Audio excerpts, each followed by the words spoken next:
जय माता दी साथियों, क्या आप जानते हैं नवरात्र का सबसे पहला व्रत किसने रखा था? क्या आप जानते हैं नवरात्र सबसे पहले कब मनाया गया था? क्या आप जानते हैं नवरात्र सबसे पहले किसने मनाया था? क्या आप जानते हैं नवरात्र साल में 4 बार आता है, 2 बार गुप्त होता है। तो ये गुप्त क्यों होता है? क्या आप जानते हैं चैत्र नवरात्र में ही मां दुर्गा का जन्म हुआ था और इसी समय भगवान ब्रह्मा से मां दुर्गा ने सृष्टि की रचना करने के लिए कहा था और भगवान ब्रह्मा ने चैत्र से ही सृष्टि की रचना आरंभ की थी। इसीलिए चैत्र नवरात्रों में हिंदुओं के हिसाब से नया साल आता है। क्या आप जानते हैं इन सब की बातों के बारे में? नहीं तो बन रही है मेरे साथ। मैं आज आपको पूर्ण रूप से संपूर्ण कहानी सुनाने वाला हूं। दोस्तों, वीडियो अभी से लाइक कर दीजिए और साथ ही साथ ऐतिहासिक कहानियों को सुनने के लिए मेरे इस चैनल को सब्सक्राइब जरूर कर लीजिए। साथ ही घंटी के निशान को दबाकर ऑल पर क्लिक कर लीजिए ताकि घर बैठे आपको इतिहास से संबंधित महत्वपूर्ण जानकारी मिलती रहे और आप अपनी बुद्धि का विकास करते रहें। दोस्तों, वीडियो जरा भी अच्छी लगे मेरे इस वीडियो को लाइक कर देना। आइए चलते हैं और जानते हैं डिटेल में। नवरात्र वर्ष में 4 बार आता है, माघ, चैत्र, आषाढ़, अश्विन। हिंदू धर्म में प्रचलित मान्यताओं के अनुसार चैत्र नवरात्रि के पहले दिन मां दुर्गा का जन्म हुआ था और मां दुर्गा के कहने पर ही ब्रह्मा जी ने सृष्टि का निर्माण किया था। इसलिए चैत्र शुक्ल प्रतिपदा से हिंदू वर्ष शुरू होता है। इसके अलावा कहा जाता है कि भगवान विष्णु के 7वें अवतार भगवान राम का जन्म भी चैत्र नवरात्रि में ही हुआ था। इसलिए धार्मिक दृष्टि से भी चैत्र नवरात्र का बहुत महत्व है। नवरात्र कब प्रारंभ हुआ था, क्यों प्रारंभ हुआ था और नवरात्र क्यों मनाया जाता है? देखिए, प्राचीन कथा के अनुसार लंका युद्ध में ब्रह्मा जी ने श्री राम से रावण वध के लिए चंडी देवी का पूजन कर देवी को प्रसन्न करने को कहा।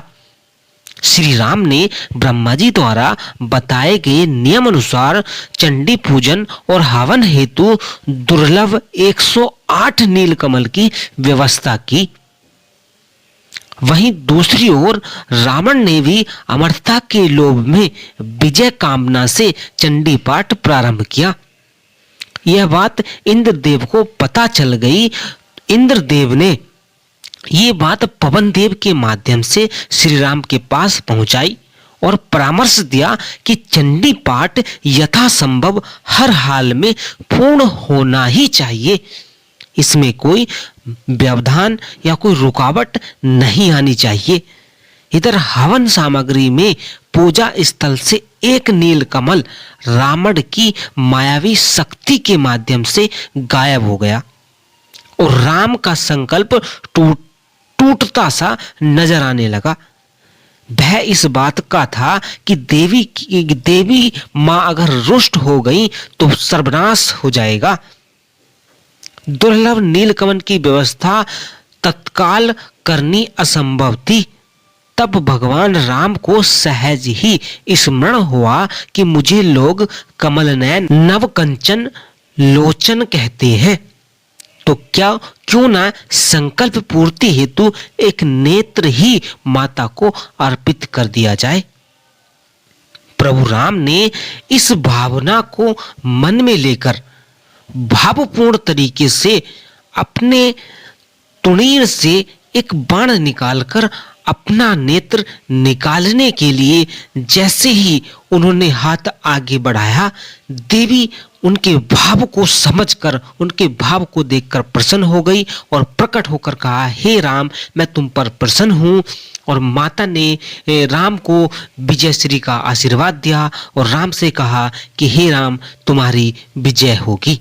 वहीं रावण के चंडी पाठ के यज्ञ में बालक का रूप धरकर हनुमान जी जो है सेवा में जुट गए। हनुमान जी की सेवा देखकर रावण ने हनुमान जी से वर मांगने को कहा। इस पर हनुमान जी ने विनय पूर्वक कहा, प्रभु आप प्रसन्न हैं तो जिस मंत्र से आप यज्ञ कर रहे हैं उसका एक अक्षर मेरे कहने से बदल दीजिए।